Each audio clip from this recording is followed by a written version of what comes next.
Good morning students. मैं आज आपको अकाउंट्स की कुछ इम्पॉर्टेंट थ्योरी पढ़ाऊंगी जो कि पेपर में 100% इसमें से कुछ क्वेश्चंस आते हैं। जब तक विजय सर आपको नहीं पढ़ा रहे हैं तब तक मैं आपको कुछ इम्पॉर्टेंट थ्योरी पढ़ाऊंगी। आज हम पढ़ेंगे कंपनी, जिसमें से 30 मार्क्स का आता है और इसमें से कुछ क्वेश्चंस ऐसे हैं जो हमेशा से ही आते हैं। Okay, now let us start. What is a company? Company क्या होती है? Meaning of company. The word companies is an amalgamation of the Latin word cum meaning with or together and panis means bread. Companies का मतलब companies को Latin word में दो भागों में बांटा गया है, कम प्लस पनीज़। कम का मतलब होता है विथ और टुगेदर, हम एक साथ मिलकर काम करें। इसका मतलब होता है लैटिन वर्ड में com plus panis. A company is a voluntary association of a person form for the purpose of doing business. Company का काम होता है कि लीगली हम एक साथ मिलकर काम करें और उसका कुछ डिस्टिंक्ट नेम होता है और कुछ उसकी लिमिटेड लाइबिलिटीज़ भी होती हैं कि उसकी कुछ एक लाइबिलिटीज़ होती हैं कि उसको उतना ही इन्वेस्टमेंट करना है, उतना ही कैपिटल इन्वेस्ट करना है और उतनी ही लिमिटेड लाइबिलिटीज़ लेनी है। कंपनी का मेन फीचर होता है लिमिटेड लाइबिलिटीज़ कि वो अनलिमिटेड लाइबिलिटीज़ नहीं ले सकता, मतलब ज़्यादा से ज़्यादा उधारी ये सब नहीं ले सकता। उसकी एक फीचर होता है कि वो लिमिटेड लाइबिलिटीज़ ले सकता है। जैसे हमने पार्टनरशिप में पढ़ा था कि पार्टनरशिप में पार्टनर क्या कर सकता है, अनलिमिटेड लाइबिलिटीज़ ले सकता है, पर कंपनी में इसका अपोजिट होता है। उसमें क्या होता है कि ये लिमिटेड लाइबिलिटीज़ ले सकता है।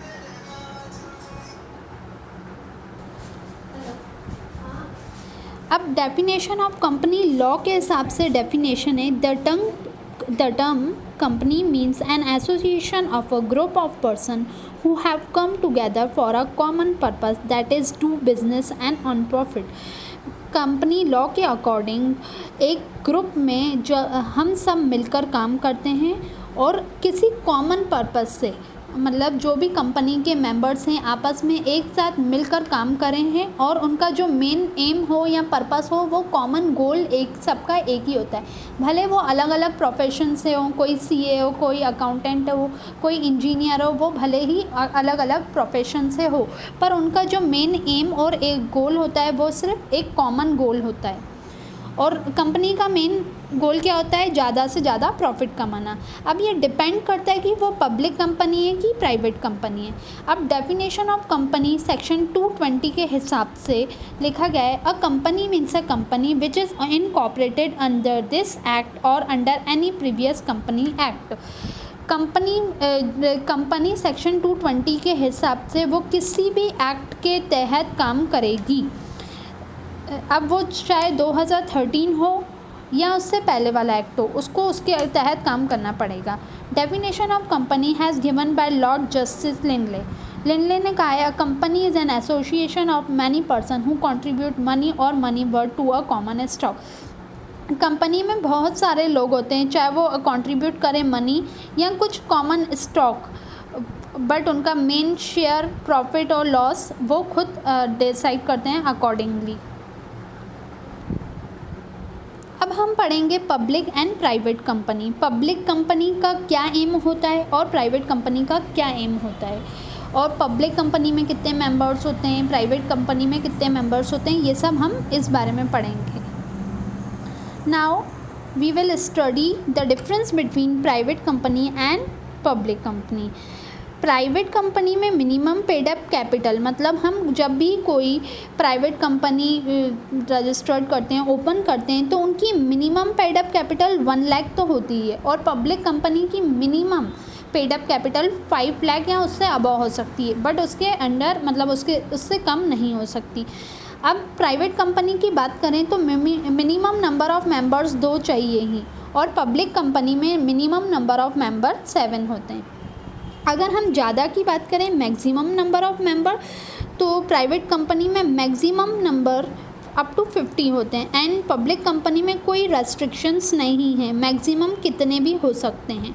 अब शेयर ट्रांसफ़र करना, प्राइवेट कंपनी में कम्प्लीटली रेस्ट्रिक्शन होता है कि शेयर ट्रांसफ़र नहीं कर सकते। पब्लिक कंपनी में हम शेयर ईज़िली ट्रांसफ़र कर सकते हैं। अब शेयर क्या होता है ये हम आगे पढ़ेंगे। इशू ऑफ प्रॉस्पेक्टस, प्रॉस्पेक्टस वो होता है कि जैसे एक इनविटेशन कार्ड होता है कि हम किसी को इनवाइट करते हैं तो कार्ड होता है, वैसे ही पब्लिक, कोई भी पब्लिक या प्राइवेट कंपनी, कोई भी पब्लिक कंपनी ओपन होती है तो वो एक प्रॉस्पेक्टर इशू करती है कि वो कंपनी ओपन कर रही है, मतलब उसका इनविटेशन देती है। तो प्राइवेट कंपनी में तो ये नहीं, प्रॉस्पेक्टर इशू नहीं कर सकते, बट पब्लिक कंपनी में ये इशू किए जाते हैं। अब प्राइवेट कंपनी में एटलीस्ट 2 डायरेक्टर होना ज़रूरी है और पब्लिक कंपनी में एटलीस्ट 3। कमेंसमेंट ऑफ बिजनेस, अब इसमें क्या होता है, इमीडिएटली आफ्टर इनकॉर्पोरेशन, जैसे ही कंपनी इनकॉर्पोरेटेड हो जाती है तो वो बिज़नेस स्टार्ट कर सकती है अपना। Incorporated means registered. अब इसमें पब्लिक कंपनी में क्या होता है, only after commencement of a business certificate is obtain, जब तक आपके पास सर्टिफिकेट नहीं होगा तब तक आप कंपनी ओपन नहीं कर सकते हैं। अब इसमें मीटिंग का क्या होता है, इसमें कोई ऑब्लिगेशन नहीं होता, वो कभी भी मीटिंग रख सकते हैं। बट पब्लिक कंपनी में जब मीटिंग रखनी होती है तो उसके लिए पहले डिसीजन लेना पड़ता है और सबको इन्फॉर्म करना पड़ता है। मैनेजरियल रेमुनरेशन, यहाँ पे रेमुनरेशन का मतलब है सैलरी, यहाँ पे कोई रेस्ट्रिक्शन नहीं होती, बट यहाँ पर पब्लिक कंपनी में सैलरी का रेस्ट्रिक्शन होता है। वो 11% से ज़्यादा, प्रॉफिट के 11% से ज़्यादा सैलरी को नहीं बढ़ा सकते। अब हम पढ़ेंगे private sector and public sector. अभी हमने थोड़ी देर पहले पढ़ा था public company and private company. अब हम पढ़ेंगे प्राइवेट सेक्टर्स में क्या काम होता है, पब्लिक सेक्टर्स में क्या काम होता है और उनका मेन एम क्या होता है। गवर्नेंस, फर्स्ट है गवर्नेंस, डायरेक्टर एंड मैनेजर। यहाँ पे डायरेक्टर और गवर्न मतलब चलाने का काम डायरेक्टर्स करते हैं और मैनेजर करते हैं। पब्लिक सेक्टर में agency, head minister, parliament, between loci of authority, मतलब जो भी गवर्नमेंट के अथॉरिटी है वो सब मिलकर आपस में काम करते हैं। इनका मैंडेट क्या होता है, प्रॉफिट मैक्सिमाइजेशन। प्राइवेट कंपनी का हमेशा मैंडेट होता है कि वो ज़्यादा से ज़्यादा प्रॉफिट कमाएं, उनका मेन एम यही होता है। बट पब्लिक सेक्टर का मेन एम ज़्यादा फ़ायदा कमाना नहीं होता, पब्लिक सेक्टर का मेन एम होता है वेलफेयर करना, लोगों का भला करना। ऑनरशिप, यहाँ पे कोई भी पार्शली ओन्ड एंटिटीज़ होती हैं, मतलब 2 मिलकर भी काम कर सकती हैं। पार्शली ओन्ड होता है मतलब पब्लिक का इसमें कोई हाथ नहीं होता। बट पब्लिक सेक्टर में क्या होता है, relation to asset remain complex. यहाँ पर इसका मतलब ये है कि वो पब्लिक सेक्टर में जो भी ओनरशिप होती है वो सिर्फ गवर्नमेंट की होती है। Other stock holders, employ, creditors, supplier, communities, ये सब हमारे स्टॉक होल्डर्स हो सकते हैं। अब इसमें पब्लिक सेक्टर में same set of stock holder but waiting of community much heavier. अब इसमें हो सकते हैं कुछ एम्प्लॉयज़ वगैरह हो सकते हैं, बट हम इसमें पब्लिक को ज़्यादा ध्यान देते हैं।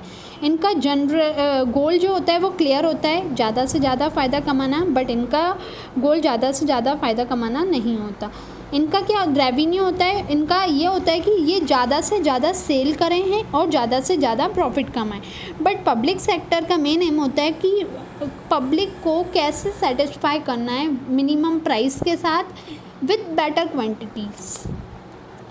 अब प्राइजेस क्या रहती हैं, जनरली कंस्ट्रेंट बाय मार्केट। ये जो भी प्राइजेस हैं वो डिसाइड करते हैं मार्केट के थ्रू, मार्केट में ये प्रोडक्ट कैसा चल रहा है, उसकी प्राइस क्या चल रही है, तो इनकी प्राइस भी उसके अकॉर्डिंग ही डिसाइड होती है। बट है ना, पब्लिक सेक्टर की जो भी प्राइस होती है वो डिपेंड होती है उसकी पॉलिसी पे, गवर्नमेंट ने क्या पॉलिसी बनाई है उसके तहत ये लोग प्राइस को डिसाइड करते हैं। इनका कॉस्ट, इनका जो फर्म ओन कॉस्ट है वो डिसीजन मेकिंग के थ्रू, मतलब वो खुद का विचार करके जितना भी कॉस्ट या खर्चा करना चाहें वो कर सकते हैं। बट पब्लिक सेक्टर के पास एक लिमिट होती है कि उनको उतना ही खर्चा करना रहता है। अब यहाँ पर इनको टेक्निकल एफिशिएंसी मतलब क्षमता की ज़रूरत पड़ती है, टेक्निकल मतलब कुछ मशीनें। बट यहाँ पे पब्लिक सेक्टर में इकोनॉमिक एफिशिएंसी ज़रूरी होती है, पैसा ज़रूरी होता है, क्योंकि यहाँ पे जो भी मशीन्स वगैरह होती हैं वो हायर कॉस्ट की होती हैं। अब हम आगे पढ़ेंगे शेयर्स क्या होते हैं। What is a shares, shares क्या होता है। A share is defined as A share in the share capital of the company and includes stock. Share share के अंदर इंक्लूड होती है कैपिटल ऑफ कंपनी और स्टॉक। सबसे पहले शेयर होता क्या है और शेयर कैसे इशू किया जाता है, मैं ये सब बताती हूँ। सबसे पहले कंपनी इशू करती है कैपिटल, मतलब अपनी पूंजी को इशू करती है कि वो कितनी पूंजी लगा रही है। उस पूंजी में से कुछ पैसे में से वो कुछ पैसे शेयर्स के लिए निकालती है और शेयर को छोटी छोटी यूनिट्स में बांट देती है। मतलब मान लो कि उसने 10,000 शेयर्स के लिए निकालें या 1 लाख निकालें, तो उसने एक शेयर 1,000 का रखा या अपने अकॉर्डिंग 100 रुपये का शेयर रखा, तो उस हिसाब से वो 100 का शेयर रखेगी और फिर वो क्या करेगी, पब्लिक को इशू करेगी। पब्लिक उस शेयर को ख़रीदेगी और उसके जगह हमें पैसा देगी। अब पब्लिक ऐसा क्यों करेगी, क्योंकि पब्लिक को अपना फ़ायदा लेना है। बाय चांस अगर फ्यूचर में कंपनी को जो भी प्रॉफिट होता है उसका कुछ हिस्सा पब्लिक को भी मिलेगा। इस वजह से शेयर इशू करते हैं। शेयर इशू करने में पब्लिक का भी फ़ायदा रहता है और कंपनी का भी।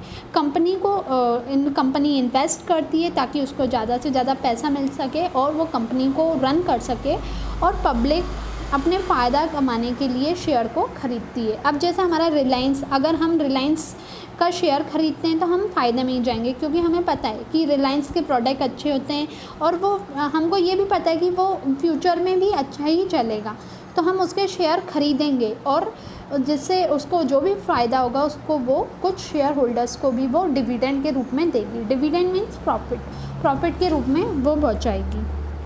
ये होता है share. The person who owns the share is called share holder.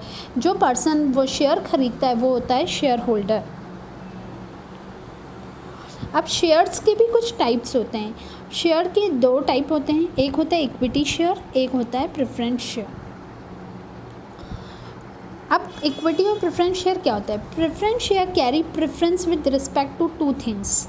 2 things होती हैं। प्रेफरेंस का मतलब होती है कि हम पहले किसको प्रेफर कर रहे हैं, मतलब किसको प्रेफरेंस दे रहे हैं। Preference with respect to dividend at the fix rate और a fix amount. Preference share जो भी हम जिस कंपनी जिसको भी देती है या जो भी ख़रीदता है उसको सबसे पहले फ़ायदा मिलता है। मतलब इक्विटी शेयर होल्डर से पहले प्रेफरेंस शेयर होल्डर्स को मिलता है और इनका एक फिक्स्ड रेट होता है और अमाउंट होता है कि इनको मिलता ही है।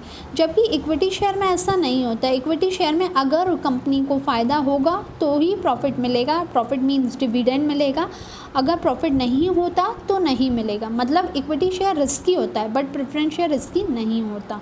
Preference with respect to return of capital in case of winding up. Winding up मतलब कि कंपनी का जब भी बंद होगा, कंपनी जब भी बंद होगी तो प्रेफरेंस शेयर का जो भी हिस्सा होगा या जो भी अधिकार होगा वो प्रेफरेंस शेयर होल्डर को तो मिल जाएगा, बट इक्विटी शेयर का अगर बचेगा तो ही मिलेगा।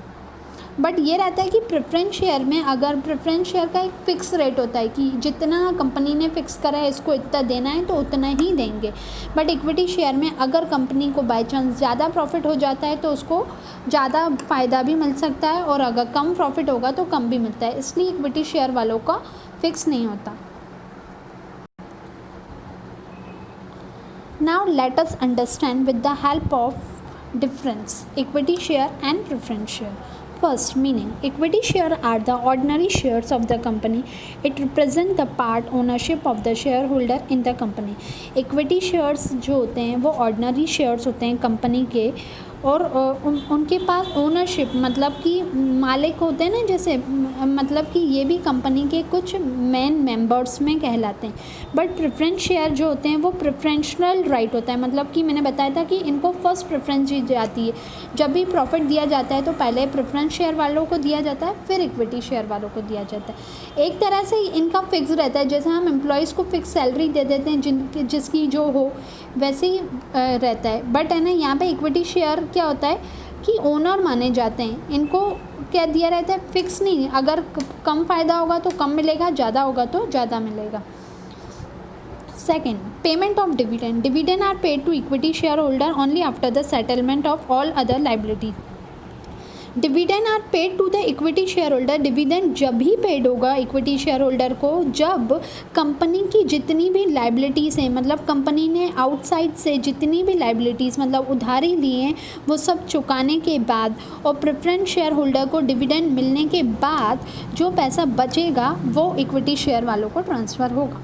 Preference share are dividend a over equity share, preference share में कहा जा रहा है कि पहले प्रेफरेंस शेयर वालों को जो भी डिविडेंड होगा वो पहले मिलेगा, अब फिर बाद में इक्विटी शेयर वालों को मिलेगा।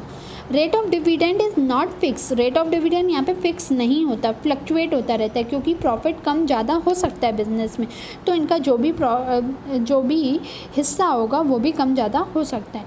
बट प्रेफरेंस शेयर वालों के साथ पहले से ही एग्रीमेंट किया जाता है तो वहाँ उनका जो रेट होता है वो फिक्स रहता है every year.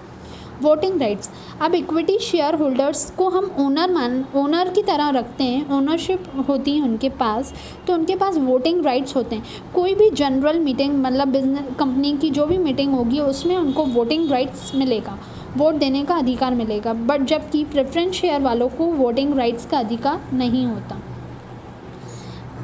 And convertibility, equity share can never be converted, equity share कभी भी कन्वर्ट नहीं करे जाते हैं, but preference share can be convert into equity share, but preference shares कभी भी हमको इक्विटी शेयर्स में कन्वर्ट करने हो तो वो ईजिली कन्वर्ट हो जाते हैं। Repayment of capital, in the event of winding up of the company the equity share holder are repaid at the last only after settling all the liability. अभी मैंने सेकेंड पॉइंट में जो बताया था same वही है कि जब वाइंडिंग अप मतलब कंपनी बंद होती है तो वो सबसे पहले पूरे सेटलमेंट्स मतलब बाहर से जो भी उधारी वगैरह ली है वो पूरी सेटल करती है, उसके बाद वो प्रेफरेंस शेयर वालों को पैसा देती है और अगर बाय चांस बचता है तो वो इक्विटी शेयर होल्डर्स को देती है। अब ये रिडीमेबल नहीं होते हैं और प्रेफरेंस शेयर होल्डर रिडीमेबल होते हैं। रिडीमेबल मीन्स कि मतलब इनका जो भी पैसा अगर डूब जाए तो रिडीम नहीं होता है इक्विटी शेयर वालों का, बट प्रेफरेंस शेयर वालों का रिडीमेबल होता है। इसलिए जो इक्विटी शेयर है वो रिस्की होती है, ये रिस्क बियरर होते हैं और preference share are not risk bear नहीं होते। ओके, आज के लिए इतना ही। ये बहुत ही इंपॉर्टेंट क्वेश्चंस हैं जो मैंने आज पढ़ाए हैं, ये 5 मार्क्स में बोर्ड में आते हैं और ये 100% आते हैं। आप कोई भी क्वेश्चन पेपर देखेंगे उसमें ये 2 क्वेश्चंस तो परमानेंट आएंगे ही, तो आप बहुत अच्छे से पढ़ लेना और लर्न करना, यही आपका होमवर्क है। और thank you for your support, और आगे ऐसे ही मेरी वीडियोज़ देखते रहना क्योंकि जैसे ही स्कूल खुलेगा मैं टेस्ट लूँगी। और अगर मेरी वीडियो अच्छी लगी हो तो लाइक्स एंड कमेंट करिए।